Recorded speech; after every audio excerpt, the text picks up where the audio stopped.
Hi hello friends, ಎಲ್ರಿಗೂ good morning. ಎಲ್ರದ್ದು tiffin ಆಯಿತಾ? ಎಲ್ಲರೂ ಚೆನ್ನಾಗಿದ್ದೀರಾ ಅಂತ ಭಾವಿಸ್ತಾ ನಾನು ಈ ವಿಡಿಯೋ ಸ್ಟಾರ್ಟ್ ಮಾಡ್ತಿದ್ದೀನಿ. ಅಮ್ಮನ ಮನೇಲೇ ಇದ್ವಲ್ಲ, ಅಮ್ಮನ ಮನೆಯಿಂದವ ನನ್ನ ತಂಗಿರು ಬಂದಿದ್ರಲ್ಲ, ಅವಳು ಕಾಲೇಜ್ಗೆ ಹೋಗ್ಬೇಕಿತ್ತಲ್ಲ, ಅದಕ್ಕೆ ಅವರು ಹೊರಟರು. ಅವ್ರು ಹೊರಟಾದ್ಮೇಲೆ ನಮ್ಮ ಆಂಟಿನೂ ಹೊರಟರು. ಯಾಕೆಂದರೆ ನಮ್ಮ ಆಂಟಿನೂ ಕೆಲ್ಸಕ್ಕೆ ಹೋಗ್ಬೇಕು, ಮತ್ತು ನನ್ನ ತಂಗಿನೂ ಬೆಂಗಳೂರಿಗೆ ಹೋಗ್ಬೇಕಿತ್ತಲ್ಲ, ಅದಕ್ಕೆ ಅವರು ಬೇಗನೆ ಹೊರಟ್ಬಿಟ್ರು. ಯಾರ ಹೊರಡಲಿ, ನನ್ನ ಮಗಳು ಮಾತ್ರ ಅವ್ರ ಜೊತೆ ಹೊರಡಬೇಕು. ನಾನು ಬರ್ತೀನಿ ಅದನ್ನು ಬಿಟ್ಟರೆ ಇನ್ನೇನು ಹೇಳಲ್ಲ. ನಾನು ಬರ್ತೀನಿ ಅಂತಲೇ ಹೇಳೋದು. ಬೇಗ ಆಮೇಲೆ ಅವಳಿಗೆ ಪೂಸಿ ಎಲ್ಲ ಮಾಡಿ ಮೇಲೆ ಸುಳ್ಳು ಹೇಳ್ಬಿಟ್ಟು ಅವಳನ್ನು ಬಿಟ್ಬಿಟ್ಟು ಹೋಗೋದು. ಏಕೆಂದರೆ ಇಲ್ಲಾಂದರೆ ಮಾತು ಕೇಳಲ್ವಲ್ಲ, ಅದಕ್ಕೆ ಹೇಳೋದು. ನೀನು ಬರ್ತೀನಿ ಈಗ ಬರ್ತೀನಿ ಅಂತ ಹೇಳ್ಬಿಟ್ಟು ಆಮೇಲೆ ವೀಡಿಯೋ ಮಾಡ್ಕೊತಿದ್ದೀನಿ. ನಮ್ಮ ಹಸ್ಬೆಂಡು ನಮ್ಮ ಆಂಟಿ ಅಲ್ಲವ ಯೂಟ್ಯೂಬ್ ಚಾನಲವ್ರು ಬಂದರು ಅಂತಂದರೆ ಚಾನಲ್ ಅಂತ ನಮ್ಮ ಆಂಟಿ ಅಲ್ಲವ ಇನ್ನೊಂದು ಮಾಡ್ಕೊತಾ ಇದ್ರು. ಆಮೇಲೆ ನಮ್ಮ ಪಾಪ ಇಲ್ಲ ನಾನು ಬರ್ತೀನಿ, ಅದಕ್ಕೆ ಬರ್ತೀನಿ ಅಂತಿದ್ದು. ಆಮೇಲೆ ಇಲ್ಲ ಹೋಗು ನೀನು ಆಮೇಲೆ ಬರ್ತೀವಿ ಅಂತ ಹೇಳ್ಬಿಟ್ಟು ಅವ್ರಿಗೆ ಹೋದರು.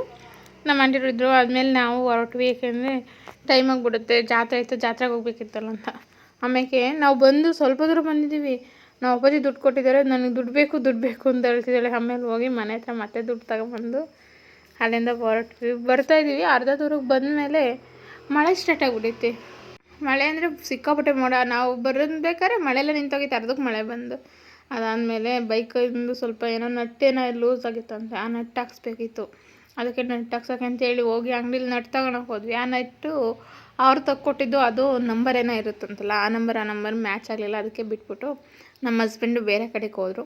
ಅದಕ್ಕೆ ನಾವು ಬರ್ತೀವಿ, ನೀವು ಹೋಗಿರಿ ಅಂತೇಳಿ ಕಳಿಸಿದ್ರು.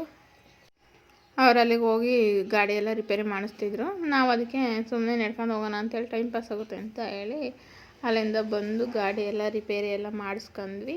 ಏಕೆಂದರೆ ಸ್ಟ್ಯಾಂಡಿಂದೇನೋ ಪ್ರಾಬ್ಲಮ್ ಆಗಿತ್ತಂತೆ, ಅದಕ್ಕೆ ಸ್ಟ್ಯಾಂಡಿಂದೆಲ್ಲ ರೆಡಿ ಮಾಡಿಸ್ಕೊಂಡು ಮತ್ತು ಮನೆ ಹತ್ರ ಹೋಗ್ತಿದ್ದೀವಿ. ನಮ್ಮೂರ ಹತ್ರನೇ ಹೋಗಬೇಕು, ಅದಕ್ಕೆ ಎಲ್ಲ ಹೋಗ್ತಿದ್ದೀವಿ. ಸಿಕ್ಕಾಪಟ್ಟೆ ಮಳೆ ಬಂದ್ಬಿಡ್ತು. ನನ್ನ ಮಗಳು ನಮ್ಮ ಆಂಟಿ ಹೂ ಕೊಟ್ಟಿದ್ರು, ಆ ತಲೆಯಲ್ಲಿ ನಿಲ್ತಾನೆ ಇರಲಿಲ್ಲ. ಅದಕ್ಕೆ ನನ್ನ ಮಗಳು ನಾನು ಹಿಡ್ಕೊತೀನಿ ಅಂತ ಎಷ್ಟು ಮೂಗು ಥರ ಹಿಡ್ಕೊಂಡು ಕೂತಿದ್ದಾಳೆ ಅಂದರೆ ಸಿಕ್ಕಾಪಟ್ಟೆ. ನಾವು ಮನೆ ಹತ್ರ ಬಂದಾಗ ಮುಂದೆ ಮಳೆ ಬಂದ್ಬಿಡ್ತು. ಆಮೇಲೆ ಅಲ್ಲಿಂದ ಮನೆಗೆ ಬಂದು ಮಳೆ ಎಲ್ಲ ಬಂದಿತ್ತಲ್ಲ ಅಂತ ಹೇಳ್ಬಿಟ್ಟು ಮತ್ತೆ ಡ್ರೆಸ್ ಎಲ್ಲ ಚೇಂಜ್ ಮಾಡ್ಕೊಂಡು ಬೇಗ ರೆಡಿಯಾಗಿ ನಾನು ಮಾತ್ರ ಯಾಕೆಂದರೆ ನಮ್ಮ ಪಾಪು ಹಂಗೆ ಇದ್ಲು, ನೆಂದಿರಲಿಲ್ಲ. ನಾನು ಮಾತ್ರ ಡ್ರೆಸ್ ಚೇಂಜ್ ಮಾಡ್ಕೊಂಡು ನಮ್ಮ ಹಸ್ಬೆಂಡ್ ಡ್ರೆಸ್ ಚೇಂಜ್ ಮಾಡ್ಕೊಂಡು ಹೊರಟ್ವಿ. ತುಂಬ ಮೋಡನೇ ಆಗ್ಬಿಟ್ಟಿತ್ತು. ನಾವೆಲ್ಲಿ ಮಳೆಗೆ ಸಿಗಾಕೊಂಡ್ಬಿಡ್ತೀವೋ ಇಲ್ಲೇ ಹೆಂಗೆ ಅಂತ ಅಂದ್ಕೊಂಡು ಹೊರಟ್ವಿ. ಜಾತ್ರೆಗೆಲ್ಲ ಹೋಗ್ತಿದ್ವಿ. ಹೋಗೋಷ್ಟೊತ್ತಿಗೆ ಟೈಮ್ ಆಗ್ಬಿಟ್ರೆ ಮತ್ತು ಪಾಪು ಬೇರೆ ಇರುತ್ತೆ, ಪಾಪು ನೆನೆಸ್ಕೊಂಡು ಹೋಗ್ಬೇಕಲ್ಲ ಅಂತೇಳಿ ಇವಳಿಗೂ ಎಲ್ಲ ಪ್ಯಾಕಪ್ ಎಲ್ಲ ಮಾಡ್ಕೊಂಡ್ವಿ. ಹೋದ್ವಿ. ನೋಡಿರಿ, ಈ ಸೈಡ್ ಹೋಗ್ಬೇಕನ್ನೋದು ಸಿಕ್ಕಾಪಟ್ಟೆ ನವಿಲು. ಎಷ್ಟು ನವಿಲುಗಳು ಇರ್ತವೆ ಅಂದರೆ ಸಿಕ್ಕಾಪಟ್ಟೆ ನವಿಲು ಅಂದರೆ ಸಿಕ್ಕಾಪಟ್ಟೆ ಇರ್ತವೆ. ನೋಡೋಕೆ ಒಂದು ಖುಷಿ ಆಗುತ್ತೆ. ಆಮೇಲೆ ಹೋಗ್ತಾ ಮುಂದೆ ಹೋಗ್ತಿದ್ದೀವಿ. ಸಿಕ್ಕಾಪಟ್ಟೆ ಮೋಡ ಕವ್ಕೊಂತಿದೆ. ಮಳೆ ಬರೋ ರೇಂಜಿಗೆ ಆಗ್ಬಿಡುತ್ತೆ. ಏನೋ ಸಿಕ್ಕಾಪಟ್ಟೆ ಮಳೆ ಬಂದ್ಬಿಟ್ಟು ನಾವೇ ಅಲ್ಲಿ ನೆಂದೋಗ್ಬಿಡ್ತೀವಿ ಅನ್ನೋ ರೇಂಜಿಗೆ ಆಗ್ಬಿಟ್ಟಿತ್ತು. ಹಂಗೋ ಹೆಂಗೋ ಬೇಗನೆ ಹೋದ್ವಿ. ಬೇಗನೆ ಅಂದರೆ ಎಷ್ಟು ಅಂದರೆ ಇನ್ನೂ ಮಧ್ಯಾಹ್ನಕ್ಕೆ ಮಳೆ ಸ್ಟಾರ್ಟ್ ಆಗಿಬಿಟ್ಟೈತೆ. ಏನಪ್ಪ ಮುಂಚೆ ಎಲ್ಲ ಅಷ್ಟೊಂದು ಇರ್ತಾನೆ ಇರಲಿಲ್ಲ, ಇವಾಗ ಮಳೆ ಟೈಮ್ ಸ್ಟಾರ್ಟ್ ಅಲ್ವ, ಅದಕ್ಕೆ ಬೇಗನೆ ಸ್ಟಾರ್ಟ್ ಆಯಿತು. ಇದಾದಮೇಲೆ ನಾಯಿ ಮರಿ ಅಲ್ಲೊಂದು ಎಲ್ಲಿಂದ ಊರಿಂದ ಹೊರಗಡೆ ಇತ್ತು. ಅದು ಪಾಪ ನಮ್ಮನ್ನು ನೋಡ್ತಿದ್ದಂಗೆ ಹಿಂಕೊ ಅಂತ ಬಂದ್ಬಿಡ್ತು. ಅದಕ್ಕೆ ನಾವೇನು ಮಾಡಿದ್ವಿ, ಅದನ್ನು ಊರೊಳಗಂಟ ತಗೊಂಬಂದು ಹಂಗೆ ಬಿಟ್ಟು ಅಲ್ಲಿಂದ ಬಂದ್ವಿ. ಇದು ಜಾತ್ರೆಗೆ ಬಂದಿದ್ವಲ್ಲ, ಜಾತ್ರೆ ಬೀದಿಗೆ ಹೋಗೋಣ ಅಂತ ಅಂದ್ಕೊಂಡ್ವಿ.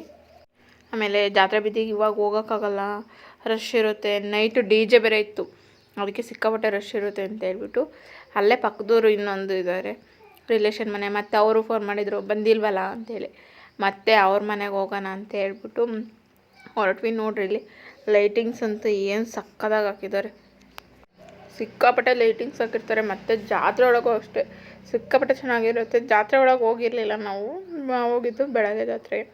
ಅದೆಲ್ಲ ಹೋಗಿ ಊಟ ಎಲ್ಲ ಮುಗಿಸ್ಕೊಂಡು ಅವ್ರ ಮನೇಲಿ ನೈಟು, ಅಲ್ಲಿಂದ ಮತ್ತೆ ಬಂದು ಅಲ್ಲೇ ಉಳ್ಕೊಂಡಿದ್ದು ನೈಟು. ಜಾತ್ರೆಗೆ ಹೋಗೋಣ ಅಂತ ಬೆಳಗ್ಗೆನೆ. ಈ ಜಾತ್ರೆ ಯಾವ್ದು ಜಾತ್ರೆ ಹೆಂಗೋ ಗೊತ್ತಿಲ್ಲ, ಈ ಜಾತ್ರೆ ಮಾತ್ರ ಬೆಳಗ್ಗೆನೇ ಜಾತ್ರೆ ಆಗಿಬಿಡುತ್ತೆ. ಅದಕ್ಕೇ ಅಲ್ಲಿಂದ ಬಂದು ಆಮೇಲೆ ಇದಂತೂ ಸಿಕ್ಕಾಪಟ್ಟೆ ಇಷ್ಟ, ನನ್ನ ಫೇವ್ರೇಟ್ ಅಂದರೆ ಫೇವ್ರೇಟೇ. ಇದನ್ನು ನಾನು ಎಷ್ಟೋ ಗಂಟೆ ನೋಡಿರೋ ನನಗೆ ಬೇಜಾರಾಗಲ್ಲ. ಅದನ್ನೆಲ್ಲ ನೋಡ್ಕೊಂಡು ಈ ಕಡೆ ಗೊಂಬೆ ಎಲ್ಲ ಇತ್ತು, ಗೊಂಬೆನೆಲ್ಲ ಕುಣಿಸ್ತಿದ್ದಲ್ಲ, ಮಕ್ಕಳಿಗೆಲ್ಲ ತೋರಿಸ್ತಾ ಇದ್ವಿ. ನಮ್ಮ ಫ್ಯಾಮಿಲಿ ಅಂದರೆ ಇಲ್ಲಿ ನಾವು ಅಂದರೆ ಕಮ್ಮಿ ಅಂದರೆ ತೀರಾ ಕಮ್ಮಿ ಇರಲ್ಲ. ನಮ್ಮ ಹಸ್ಬೆಂಡ್ ಫ್ಯಾಮಿಲಿ ಅಂತೂ ತುಂಬ ಜನ, ಅಂದರೆ ಅವ್ರ ಅಜ್ಜಿ ಅಜ್ಜ ತೀರ ಅಣ್ಣ ತಮ್ಮ ಅಕ್ಕ ತಂಗಿ ಈ ಥರ ಫ್ಯಾಮಿಲಿ ಅವ್ರು ಕೂಡ್ಕೊಳ್ಳೋದು ಜಾಸ್ತಿ ಜನ. ಅದಾದಮೇಲೆ ನೋಡಿರಿ ಇಲ್ಲಿ ಇಷ್ಟೊಂದು ಜನ ನಿಂತಿದ್ದೀವಿ. ನಮ್ಮ ಮನೆಯವರೇ ಸುಮಾರು ಒಂದು 30-40 ಜನ ಇದ್ರೇನಪ್ಪ, ಅಷ್ಟು ಜನ. ಆಮೇಲೆ ತೇರೆಲ್ಲ ರೆಡಿಯಾಗಿತ್ತು. ಇದನ್ನು ಮೆರವಣಿಗೆ ಮಾಡ್ತಾರೆ, ದೇವ್ರುಗಳ್ನೆಲ್ಲವ ಕೂರಿಸ್ಬಿಟ್ಟು ಎಷ್ಟು 6 ದೇವರನ್ನ ಕೂರಿಸ್ಬಿಟ್ಟು ನೋಡ್ರಿ ಇಲ್ಲಿ ಎಷ್ಟು ಜನ ಇದ್ದಾರೆ ನಮ್ಮ ಮನೆಯವರೇ. ಎಲ್ಲ ಇನ್ನೂ ಮಕ್ಕಳೆಲ್ಲ ಹುಡುಗರೆಲ್ಲ ಇದಕ್ಕೆ ಹೋಗ್ಬಿಟ್ಟಿದ್ದಾರೆ ಜಾತ್ರೆ ಮಾಡೋಕ್ಕೆ. ಆ ದೇವ್ರುಗಳ್ನೆಲ್ಲ ಮೆರವಣಿಗೆಗೆ ಈ ಕಡೆಯಿಂದ ಕರ್ಕೊಂಡೋಗಿ ಮತ್ತೆ ಆ ಕಡೆಯಿಂದ ಮೆರವಣಿಗೆ ಕರ್ಕೊಂಬಂತಾ ಇದ್ರು. ಇದನ್ನು ಸಖತ್ತಾಗಿತ್ತು ಮಾತ್ರ ಜಾತ್ರೆ. ಮಿಸ್ ಮಾಡ್ಕೊಂಡಿದ್ರೆ ಎಷ್ಟು ಬೇಜಾರಾಗಿದೆ. ಅಷ್ಟು ಹೋದ ವರ್ಷ ಅಂತೂ ತೇರಾಗಿ ಹೋಗಿತ್ತು ನಾವು ಹೋಗೋಷ್ಟೊತ್ತಿಗೆ. ಈಗ ಅದಾದಮೇಲೆ ಅದನ್ನೆಲ್ಲ ನೋಡ್ಕೊಂಡು ಅಲ್ಲಿಂದ ದೇವಸ್ಥಾನ ಹತ್ರ ಬಂದರೆ ಸಿಕ್ಕಾಪಟ್ಟೆ ಕ್ಯೂ, ಹೆವಿ ಕ್ಯೂ. ಅದಕ್ಕೆ ನಾವೇ ಮಾಡಿದ್ದು, ಯಾವಾಗಲಾದ್ರು ಫ್ರೀ ಇದ್ದಾಗ ಬಂದು ಹಣ್ಕಾಯಿ ಮಾಡ್ಸೋಣ ಅಂತ ಹೇಳ್ಬಿಟ್ಟು ಆಚೆನೆ ಹೋಗಿ ಊದ್ಕಡ್ಡಿ ಕರ್ಪೂರ ಎಲ್ಲ ಕಚ್ಚಿ ಎಲ್ಲ ಪೂಜೆ ಎಲ್ಲ ಮಾಡ್ಕೊಂಡು ನಮಸ್ಕಾರ ಮಾಡ್ಕೊಂಡು ಅಲ್ಲಿಂದ ಬಂದು ಪ್ರಸಾದ ಎಲ್ಲ ತಿನ್ಕೊಂಡಾದ್ಮೇಲೆ ಇಲ್ಲೊಂದು ಮರ ಇರುತ್ತೆ, ಹುಣಸೆ ಮರನ ಏನಪ್ಪ ಅದು ಮರದ ಹೆಸರೇ ಮರ್ತೋಯ್ತು, ಅದು ಹುಣಸೆ ಮರ. ಅದ್ರ ಹತ್ರ ಬಂದು ಇಲ್ಲಿ ಇದ್ರೊಳಗೆ ಸ್ವಲ್ಪ ಜಾಗ ಐತೆ, ಅದ್ರೊಳಗಿಂದ ನುಸ್ತು ಬರಬೇಕು. ಎಷ್ಟು ದಪ್ಪ ಇದ್ದರೂ ಆ ಸಂಧಿ ಒಳಗಿಂದ ಫುಲ್ ಬರ್ತಾರೆ. ಮತ್ತು ಅವ್ರ ಮೈ ಮೇಲೆ ಏನಾದ್ರು ಇದ್ದರೆ ಅದು ಇಟ್ಕೊಳ್ಳುತ್ತೆ, ದೇವರು ಬಿಡಲ್ಲ ನಮ್ಮನ್ನ ಅಂತ.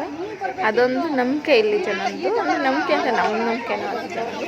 ಬೇರೆ ನಂಬ್ತಾರೋ ಇಲ್ವಾ ಗೊತ್ತಿಲ್ಲ, ನಾವಂತೂ ನಂಬ್ತೀವಿ. ಇದನ್ನು ಎಷ್ಟೊತ್ತಾದರೂ ಅವ್ರು ಬರಲಿಲ್ಲ, ಅವರೆಲ್ಲ ಬಿಡಿಸಿರೂ ಬರಲಿಲ್ಲ. ಆಮೇಲೆ ಲಾಸ್ಟಿಗೆ ದೇವ್ರ ಹೆಸರೆಲ್ಲ ಹೇಳ್ಕೊಂಡು ದೇವ್ರಿಗೆಲ್ಲ ನಮಸ್ಕಾರ ಮಾಡ್ಕೊಂಡು ಆಮೇಲೆ ಆ ಕಡೆಯಿಂದ ತಳ್ಳಿ ಈ ಕಡೆಯಿಂದ ಬೇರೆಯವರೆಲ್ಲ ಹೇಳ್ಕೊಂಡು ಆಮೇಲೆ ಇದು ಮಾಡಿರು. ಇಷ್ಟು ಭಯ ಆಗಿತ್ತು ಅಂದರೆ ಆ ಅಜ್ಜಿ ಏನಿಲ್ಲ ಅಂದರು ಒಂದು 1/2 hour ಇದ್ದಾರೆ ಅದರೊಳಗೆ. ಅದೇ ಬೇಗ ಅಂತೆ ಬಂದಿತ್ತು. ಇದಕ್ಕಿಂತ ಮುಂಚೆ ಬೇರೆಯವರೆಲ್ಲ ಸಿಗೋಕ್ಕಂದ್ರೆ 1 hour ಇದ್ದಾರೆ ಅಂತ ಅನಿಸುತ್ತೆ ನೋಡಿರಿ. ಅದಾದಮೇಲೆ ಈಗ ಎಲ್ಲರೂ ಬಂದು ಅನ್ನಿಸ್ತು, ಯಾರಿಗೂ ಏನಾಗಲಿಲ್ಲ. ಎಷ್ಟು ದಪ್ಪ ಇರಲಿ, ಎಷ್ಟು ಸಣ್ಣಾಗಿರಲಿ, ಇಷ್ಟು ಜಾಗದಲ್ಲೇ ತುಂಬ ಜನ ಬರ್ತಾರೆ. ಅಂದರೆ ಇಲ್ಲಿ ದೇವ್ರ ಮೇಲೆ ನಂಬಿಕೆ ಇದೆ ಎಲ್ಲರೂ. ಎಷ್ಟು ಜನ ಅಂದರೆ ಸಿಕ್ಕಾಪಟ್ಟೆ ಜನ. ಆ ಕಡೆ ತೇರು ಹರಿತಾ ಇರೋದ್ರಿಂದ ಅಲ್ಲಿಗೆ ಹೋಗಿದ್ದಾರೆ ಜನ, ಇಲ್ಲಿ ಯಾರೂ ಅಷ್ಟೊಂದು ಇರಲಿಲ್ಲ. ಇಲ್ಲಾಂದರೆ ಇಲ್ಲೇ ಜಾಸ್ತಿ ಜನ ಇರ್ತಾರೆ. ಯಾಕೆಂದರೆ ನಮ್ಮ ಕಷ್ಟಗಳೆಲ್ಲ ಪರಿಹಾರ ಆಗಲಿ, ನಮಗೇನೇ ತೊಂದರೆ ನೋವು ಬಂದರೂ ಬಗೆಹರಿಸ್ಕೊಳಪ್ಪ ದೇವರೇ ಅಂತ ಹೇಳ್ಬಿಟ್ಟು ಇಲ್ಲಿಗೆಲ್ಲ ಬಂದು ನಮಸ್ಕಾರ ಎಲ್ಲ ಮಾಡ್ಕೊಂಡು ಎಲ್ಲ ಹೋಗ್ತಾರೆ. ಅವರು ಆಚೆ ಎಲ್ಲ ಕದಾದ್ರು ನಾವೆಲ್ಲ ತೇರು ನೋಡ್ರಿ ವಿಡಿಯೋ ಎಲ್ಲ ಮಾಡಿದ್ರೆ ಇವಾಗ ತೇರು ಫ್ಲಾಶೇ ಮಾಡ್ಕೊಂಡ್ರು ಹಂಗಾಗಿ ವಿಡಿಯೋಸ್ ಎಲ್ಲ ಹೋಗಿದ್ರು. ನನ್ನ ಫೋನು ಅಲ್ಲಿ ಏನು ಗಿಡ ಮರಗಳು ಜಾಸ್ತಿ ನೆಟ್ವರ್ಕ್ ಸಿಗಲ್ಲ, ಅದಕ್ಕೆ ನಾವೇ ಮಾಡಿದ್ವಿ ಇದ್ರಾಗ ಇರೋದೆಲ್ಲ ವಿಡಿಯೋ ಮಾಡ್ಕೊಳ್ಳೋಣ ಅಂತೇಳಿ. ಅವ್ರು ನೋಡ್ರಿ ಅಪ್ಪನ ಮಗಳು ಏನೋ ವಿಡಿಯೋ ಸಿಕ್ಕಿಲ್ಲ, ನಂಗೆ ಕಾಣಿಸ್ತಿಲ್ಲ. ಆಮೇಲೆ ತೇರೆಲ್ಲ ಬರುತ್ತೆ ಅಂತ ಹೇಳ್ಬಿಟ್ಟು ನಮ್ಮ ಹಸ್ಬೆಂಡ್ ಬಿಸ್ಲಿತ್ತಲ್ಲ ಅದಕ್ಕೆ ಸ್ವಲ್ಪನೇ ವಿಡಿಯೋ ಮಾಡ್ಕೊಂಡು ಆದ್ಮೇಲೆ ನಾವು ಜಾತ್ರೆಗೆ ಹೋಗಿರೋದು. ನಮ್ಮ ಕಡೆ ಜಾತ್ರೆ ಬೇರೆ ಕಡೆಯವರೆಲ್ಲ ನೋಡ್ತಿರ್ತೀರ, ಅವರು ತೇರನ್ನೆಲ್ಲ ನೋಡ್ಕೊಂಡು ಚೆನ್ನಾಗಿ ಸ್ವಲ್ಪ ಜಾತ್ರೆಲ್ಲ ಚೆನ್ನಾಗಿ ಯಾರು ಬೇಜಾರು ಮಾಡ್ಕೋಬೇಡಿ. ಜಾತ್ರೆ ಅದಾದ್ಮೇಲೆ ನಮ್ಮ ಎಲ್ಲ ಬಂದಿದ್ರು ಜಾತ್ರೆಗೆ. ಆಮೇಲೆ ಅವ್ರ ಜೊತೆ ಅಷ್ಟು ಜಾತ್ರೆ ಎಲ್ಲ ತಿರ್ಕೊಂಡು ಅಲ್ಲಿಂದ ಎಲ್ಲ ಜಾತ್ರೆ ಮುಗಿಸ್ಕೊಂಡ್ವಿ. ಮತ್ತು ಮನೆಗೆ ಬಂದ್ವಿ. ಆಮೇಲೆ ತಲೆಕಾಲು ಸರಿ ರೆಡಿಯಾಗಿತ್ತು ನಾವು ಬರೋಷ್ಟೊತ್ತಿಗೆ. ಅದಕ್ಕೆ ನೈಟು ತಲೆಕಾಲು ಸಾಂಬಾರನ್ನೆಲ್ಲ ಊಟ ಮಾಡ್ಕೊಂಡು, ಇದು ನನ್ನ ಮಗಳು ವೀಡಿಯೋ ಮಾಡಿಟ್ಟಿದ್ದಲ್ಲ, ನಾನು ವೀಡಿಯೋ ಮಾಡಿಲ್ಲ. ಅದಾದಮೇಲೆ ಅಲ್ಲೇ ಮನೆ ಹತ್ರನೇ ಲೇಸರ್ ಲೈಟ್ ತೊಗೊಂಬಂದಿದ್ರು, ಅವರು ಬಿಟ್ಟು ಆಟ ಆಡಿಸ್ತಿದ್ದಾರೆ. ಏನು ಇವಳಂತೂ ಹೆವಿ ಖುಷಿ ಆಗ್ಬಿಟ್ಟಿತ್ತು ಅವಳಿಗೆ. ಅಮ್ಮ ಅಲ್ಲಿ ನೋಡಮ್ಮ ಅಂತೇಳಿ ಎಷ್ಟು ಇದು ಮಾಡ್ತಿದ್ಲು ಗೊತ್ತಾ, ಸಿಕ್ಕಾಪಟ್ಟೆ ಎಂಜಾಯ್ ಮಾಡಿದ್ಲು ಮತ್ತು ನನ್ನ ಮಗಳು ಅಂತೂ. ಅದಾದಮೇಲೆ ಅಲ್ಲಿ ದೇವ್ರದ್ದು ಉತ್ಸವ ಮಾಡ್ತಾರೆ. ಎಷ್ಟು ಸಖತ್ತಾಗಿ ಮಾಡ್ತಾರೆ ಅಂದರೆ ಉತ್ಸವ, ಎಲ್ಲ ದೇವ್ರುಗಳ್ನೂ ಕುಣಿಸ್ಬೇಕಲ್ಲ, ಏನಿಲ್ಲ ಅಂದರೂ ಸುಮಾರು ರಾತ್ರಿ 12 ಗಂಟೆವರೆಗೂ ಮಾಡ್ತಾರೆ. ಅಷ್ಟು ಚೆನ್ನಾಗಿರೋದು ದೇವ್ರ ಉತ್ಸವ ಎಲ್ಲ. ನಾನು ಹೋದ ವರ್ಷ ನೋಡಿದ್ದೆ, ಅಂದರೆ ನಮ್ಮ ಪಾಪು ಇರತ್ತಲ್ಲ ತುಂಬ ನೋಡಿರಲಿಲ್ಲ.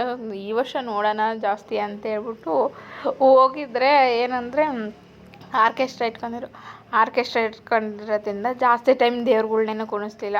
ಯಾರು ಆಗ್ಲೊತ್ತೆ ಮೆರವಣಿಗೆನೆಲ್ಲ ಮಾಡಿಸ್ಬಿಟ್ರು ಬೇಗನೆ.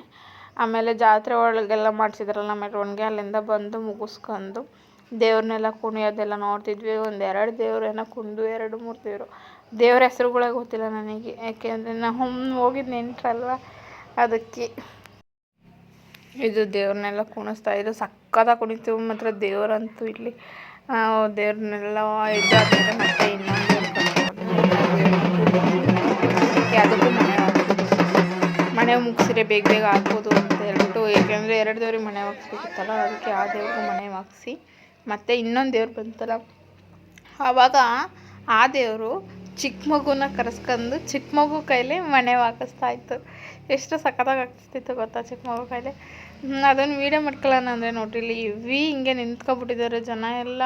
ನಾನು ವೀಡಿಯೋ ಮಾಡ್ಕೊಳಕ್ಕೆ ಆಗ್ತಿಲ್ಲ, ಅದರಲ್ಲಿ ನಮ್ಮ ಪಾಪು ಬೇರೆ ನಾನು ವೀಡಿಯೋ ಮಾಡ್ತೀನಿ ಅಂತ ಹೇಳಿ, ಆಮೇಲೆ ಇದನ್ನು ವೀಡಿಯೋ ಎಲ್ಲ ಮಾಡ್ಕೊಳಕ್ಕಾಗಲ್ಲ ಅಂತ ಹೇಳ್ಬಿಟ್ಟು ಸುಮ್ಮನಾದೆ. ಅದಾದಮೇಲೆ ಇಲ್ಲಿ ದೇವಸ್ಥಾನದಲ್ಲಿ ಮಾತ್ರ ದೇವ್ರಿಗೆ ಹಿಂಗೆ ಮನೆ ಹಾಕಿರ್ತಾರಲ್ಲ, ಅದನ್ನು ಎಲ್ಲರಿಗೂ ಪ್ರಸಾದದ ರೀತಿ ಹಂಚುತ್ತಾರೆ. ಯಾಕೆಂದರೆ ಅವ್ರವರೇ ತೊಗೊಳಕ್ಕೆ ಹೋದರೆ ಎಲ್ಲದನ್ನೂ ಗಲೀಜು ಮಾಡಿಬಿಡ್ತಾರೆ ಅಂತ ಹೇಳ್ಬಿಟ್ಟು ಹಂಚುತ್ತಾರೆ. ಅದಕ್ಕೆ ಹೋಗಿ ಅದನ್ನೆಲ್ಲ ನೋಡ್ಕೊಂಡು ತಿನ್ಕೊಂಡು ಆಮೇಲೆ ಆರ್ಕೆಸ್ಟ್ರಾ ಸ್ಟಾರ್ಟ್ ಆಯಿತು. ಆರ್ಕೆಸ್ಟ್ರಾ ನೋಡ್ತಿದ್ವಿ, ಅಲ್ಲೇ ನನ್ನ ಮಗಳು ಮಲ್ಕೊಂಡ್ರು. ನನ್ನ ಮಗಳು ಮಲ್ಕೊಂಡ್ಲಲ್ಲ ಅಂತ ಹೋಗಿ ನಮ್ಮ ಪಾಪುನ ಹೋಗಿ ಮನೇಲಿ ಮಲಗಿಸಿ ನಾನು ಬಂದ್ಬಿಟ್ಟು 1 ಅವರ್ ಏನೋ ಕೂತಿದ್ವಿ. 1 ಅವರ್ ಕೂತ್ಕೊಂಡು ನೋಡೋ ಅಷ್ಟೊತ್ತಿಗೆ ಅಲ್ಲಿ ಆಗಿದ್ದೇ ಬೇರೆ. ಏನಪ್ಪ ಆರ್ಕೆಸ್ಟ್ರಾ ನೋಡೋಕೆ ಅದೃಷ್ಟನೇ ಇಲ್ವಲ್ಲ ಅಂತ ಯೋಚನೆ ಮಾಡ್ಕೊಂಡು ಆದಮೇಲೆ ನೋಡ್ತಿದ್ವಿ. ಸಕ್ಕತ್ತಾಗಿತ್ತು ಮಾತ್ರ ಆರ್ಕೆಸ್ಟ್ರಾ. ನಾನು ಲೈಫಲ್ಲಿ ನೋಡಿದ್ವಿ. ಆದರೆ ಇವರು ಹುಡುಗಿರೆಲ್ಲ ಚೆನ್ನಾಗಿ ಡ್ಯಾನ್ಸ್ ಮಾಡ್ತಿದ್ರು, ಆದರೆ ಸ್ವಲ್ಪ ಟೈಮ್ ಪಾಸ್ ಮಾಡ್ತಿದ್ರು. ಹುಡುಗರು ಎಲ್ಲ ಸಕ್ಕತ್ತಾಗಿ ಡ್ಯಾನ್ಸ್ ಮಾಡಿದ್ರು ಮಾತ್ರ. ಪೂರ್ತಿ ನೋಡಿದರೆ ಗೊತ್ತಾಗೋದು, ನಾನು ಪೂರ್ತಿ ಏನು ನೋಡಲಿಲ್ಲ. ಆದರೆ ಈ ಆರ್ಕೆಸ್ಟ್ರಾದವ್ರು ಮಾತ್ರ ತುಮಕೂರವ್ರಂತೆ, ಸಕ್ಕತ್ತಾಗಿತ್ತು ಮಾತ್ರ, ಪ್ರಿಯಾಂಕಾ ಆರ್ಕೆಸ್ಟ್ರಾ ಅಂತ ಹೇಳಿ. ಅದಾದಮೇಲೆ ಏನಾಗಿತ್ತು ಅಂದರೆ ಕರೆಂಟ್ ಹೋಯ್ತು. ಕರೆಂಟ್ ಹೋದರೆ